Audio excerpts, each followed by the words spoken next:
Hi sir. Hello అమ్మా. Sir night time ear phones పెట్టుకొని, మంచి సౌండ్ పెట్టుకొని, సాంగ్స్ పెట్టుకొని చాలామంది పడుకుంటారు. నిద్రలోకి వెళ్తారు. అండ్ డైలీ హ్యాబిట్‌గా కూడా ఉంటుంది. సో, అది చేయడం ఎంతవరకు కరెక్ట్? అండ్ దాన్ని ఎందుకట్లా మనం చూసుకోవాలి సార్? నైట్ టైం చాలామంది వచ్చేసేసి ఇయర్ ఫోన్స్ పెట్టుకొని నిద్రపోవటం అదొక స్టైల్‌గా, అదొక ఇదిగా పెట్టుకుంటున్నారు. సో, అట్లా చేయటం వలన ఏమైద్దంటే అమ్మా, మన బ్రెయిన్ అనేది అంటే ఇప్పుడు మనకొక 7-8 అవర్స్ ఆఫ్ డీప్ స్లీప్ కావాలి. మన బాడీ రెస్ట్ అవ్వటానికి కానీ, మన బ్రెయిన్ చురుగ్గా పనిచేయటానికి కానీ.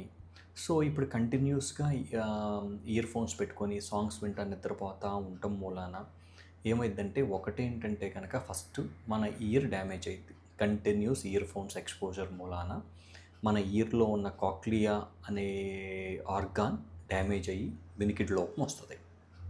2, కంటిన్యూస్‌గా అది బ్రెయిన్ రన్ అవుతానే ఉండిద్ది, వింటానే ఉండిద్ది. అది you are not shutting down. మనం షట్ చేయట్లే ఎక్కడ. కాన్స్టెంట్ పీస్ అనేది ఇవ్వట్లేదు మన బ్రెయిన్‌కి కానీ, మన మైండ్‌కి కానీ. ఇట్లా కాన్స్టెంట్‌గా వినటం మూలాన స్ట్రెస్ హార్మోన్స్ ఫ్లడెడ్ అయిపోయి ఉంటాయి. స్ట్రెస్ హార్మోన్స్ ఫ్లడెడ్ అయిపోయి ఉండటం మూలాన మనకి బీపీ పెరిగిద్ది, షుగర్ పెరిగిద్ది. ఇవి పెరగటం మూలాన ఏమైద్ది, హార్ట్ మీద లోడ్ పడిద్ది. హార్ట్ మీద లోడ్ పడటం మూలాన ఏమైద్ది, ఫ్యూచర్లో చాలా రిస్క్స్ వస్తాయి. ఒక్కొక్కసారి సడన్ కార్డియాక్ అరెస్ట్‌లు ఇట్లాంటివి కూడా రావచ్చు.